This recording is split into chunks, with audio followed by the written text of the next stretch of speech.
Bismillahirrahmanirrahim. Physics first year National Book Foundation.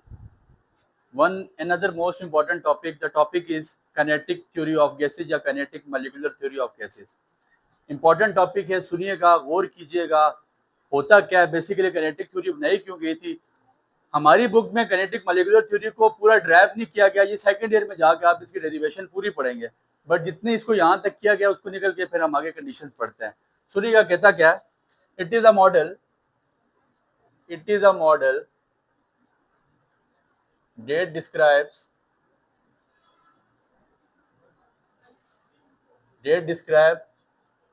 behavior of gases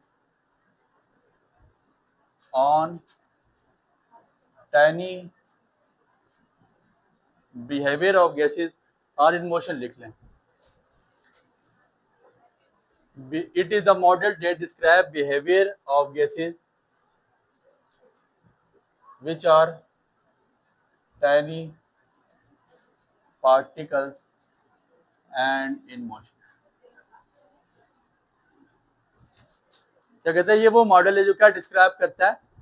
it's a model that describe behaviour of a gases. Gases का behaviour कैसा है, कौन सी gases ideal हैं, कौन सी real हैं। Gases के behaviour के बारे में हमें बताता है। विच आर टाइनी पार्टिकल, जो छोटे पार्टिकल हैं, जो छोटे मॉलिक्यूल्स हैं गैस के, और जब वो मोशन में होते हैं। ठीक हो गया। आपकी बुक इसको डिराइव नहीं करी, वरना इसकी जो डेरिवेशन है वो है P इज इक्वल टू 1/3 N/कैपिटल V का मतलब वॉल्यूम, M इंटू V का स्क्वायर। बेसिकली आपके पास ये काइनेटिक एनर्जी का फार्मूला, ये हमने डेरिवेशन करवा चुके हैं इसकी। Pressure of a gas second year का टॉपिक है, बट आपकी बुक इसको पूरा ड्राइव नहीं करी, तो आपको भी इसको ड्राइव करने की जरूरत नहीं है। आपको भी इसको ड्राइव करने की जरूरत नहीं है। सो आप कोशिश करेंगे कि इसको ड्राइव ना करें। जितनी बात आपको लिखवाई गई है वो आगे रख लो। जितनी बात आपको लिखवाई गई है बस आप उसको वहां तक ही करें। ठीक हो गया। अब ऐसा है, जो आपको इंपॉर्टेंट चीजें हैं ये आपने लाजमी लिखनी है। पोस्टुलेट्स, ये बेसिकली थ्योरेटिकल पोर्शन है। Postulates of kinetic molecular theory short में लाजमी पूछे जाते हैं, ये बहुत ज्यादा इंपॉर्टेंट है। पोस्टुलेट्स क्या है? पहला पोस्टुलेट क्या है? कहता है gases are in motion. Gases are in motion. Postulates हो गए या अजम्पशंस होगी, सेम बात होती है। बेसिकली मफरूज़े हैं, फर्ज किया जाता है। आप फर्ज कर रहे हैं गैसेस के बारे में कि गैसेस सारी क्या है? मोशन में। ठीक है जी। There is no force of attraction और repulsion. There are no force of attraction और repulsion between the molecules of gases. Molecules of, दूसरी assumption क्या लिखी हमने? दूसरा पोस्टुलेट क्या लिखा? पहली बात कि सारी गैसेस किस में? मोशन में। दूसरी बात कि इनके दरमियान ना तो कोई फोर्स ऑफ अट्रैक्शन है और ना ही कोई फोर्स ऑफ रिपल्शन है। ठीक है। तीसरी बात, distance between the gas molecule is large as compare to size of molecule. इसके बारे में क्या मतलब सुनिएगा। एक गैस का मॉलिक्यूल यहाँ पड़ा हुआ है, एक गैस का मॉलिक्यूल ये पड़ा हुआ है। इधर देखें, दो गैस मॉलिक्यूल्स हैं और उनके दरमियान कहता है कि इतना डिस्टेंस होना चाहिए, ज्यादा डिस्टेंस होता है as compare to the size of molecule. Size of molecule छोटे छोटे हैं, इनके दरमियान डिस्टेंस ज्यादा है। तीसरी बात हम ये फर्ज कर रहे हैं कि इनके दरमियान ज्यादा डिस्टेंस है as compare to the size of molecule. पहली बात गैसेस मोशन में, दूसरी बात इनके दरमियान कोई फोर्स ऑफ अट्रैक्शन रिपल्शन नहीं है, अभी याद करके जाएं। तीसरी बात कि ये इनका साइज ज्यादा है as compare to the size of distance ज्यादा है as compare to the size of molecule. और चौथी बात, collision of gas molecules are elastic। कहता कौन सी collision है? टकराव कौन सा है? इलास्टिक collision के। जब ये वॉल ऑफ कंटेनर से टकरा रहे हैं फिर भी टकर के वापस आते हैं, आपस में टकरा रहे हैं फिर भी वापस आते हैं। ठीक है। यही चार assumption जो बेसिक है और आपको ये आनी चाहिए। आपका ये ऑब्जेक्टिव भी यहाँ से बनता है और शॉर्ट क्वेश्चन भी तकरीबन आपके पास यहाँ से बनते हैं। assumptions दे दें या पोस्टुलेट्स की हेडिंग दें, सेम बात है। ठीक है। गैसेस मोशन में, आपस में कोई फोर्स ऑफ अट्रैक्शन रिपल्शन नहीं है, डिस्टेंस ज्यादा है as compare to the size, और collision of the gas molecule are elastic. ये चार बातें हम फर्ज करके आ चुके हैं। और इसकी डेरिवेशन बेसिकली आप इसका फाइनल रिजल्ट लिख के उसको बता दें। ठीक हो गया, इसको मजीद आगे आपने सॉल्व करने की जरूरत नहीं है। ठीक है, इसके बाद इसी के साथ से मिलता जुलता टॉपिक है condition for the real gas that behaves an ideal gas. बच्चे एक याद रखिएगा, जो आपके पास एक रियल गैसेज है ना, जो हमारे घरेलू सेंटर है या जो हमारी रियल गैसेज है, वो कभी भी आइडियली बिहेव नहीं करती। आइडियल बिहेव करने का मतलब है कि वो आपकी मर्जी से बिहेव करें, उनका बिहेव आपकी मर्जी से कतई नहीं हो सकता। ठीक है ना, तो कंडीशन टॉपिक का नाम लिखिएगा, condition for real gas to behave an ideal gas. An ideal कहता है कि ऐसी कौन सी कंडीशन होगी कि जब आपके पास एक आइडियल रियल गैस किस तरह बिहेव करेगी, रियल गैस। ठीक है, ऐसा मुमकिन है या नहीं है, वो कैसे हो सकता है? देखें, अब सुनिएगा मेरी बात।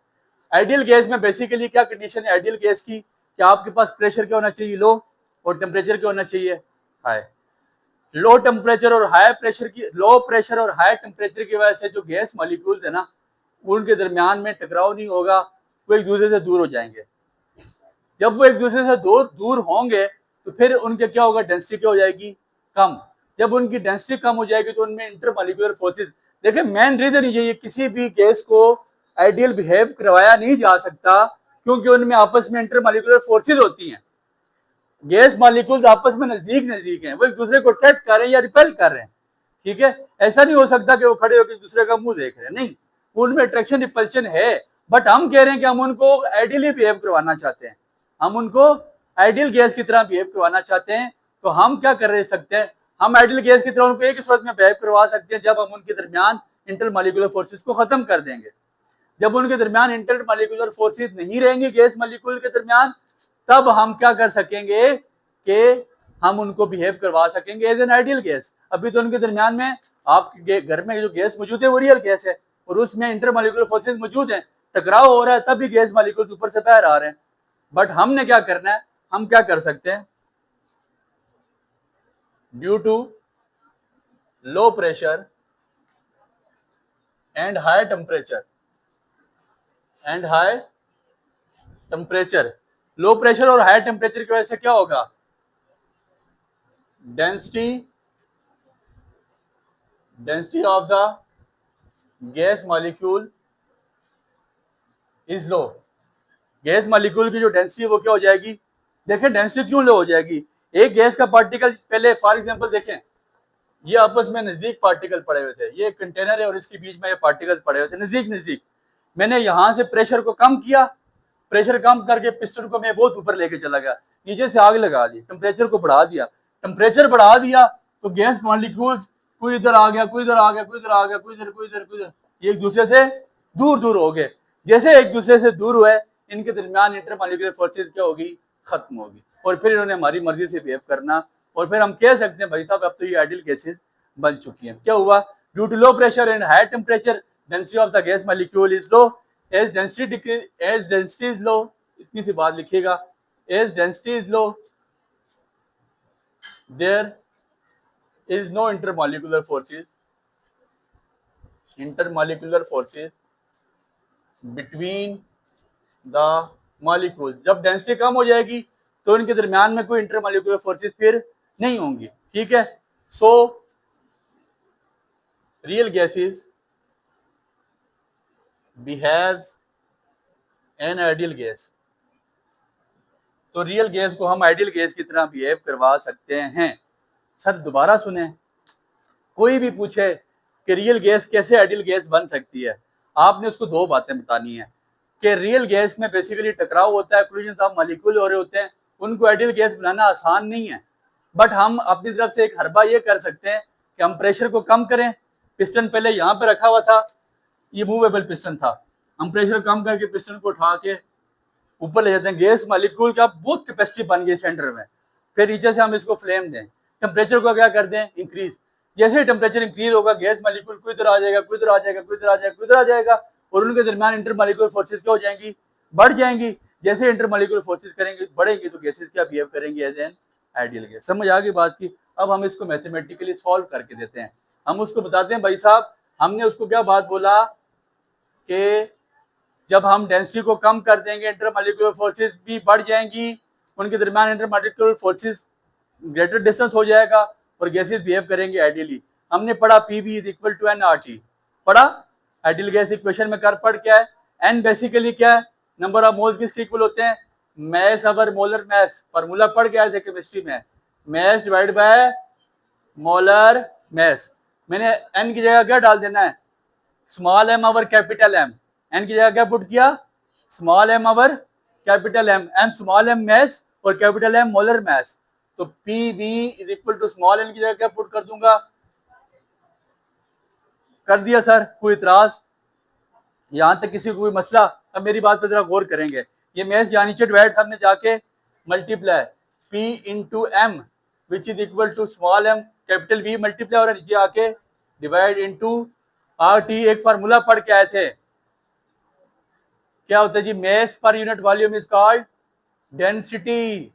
क्या पढ़ा था, mass per unit volume is called density, P M is equal to rho into R T. ये डेंसिटी है बेसिकली, रो आर थोड़ा टी की टांग मोड़ देनी है।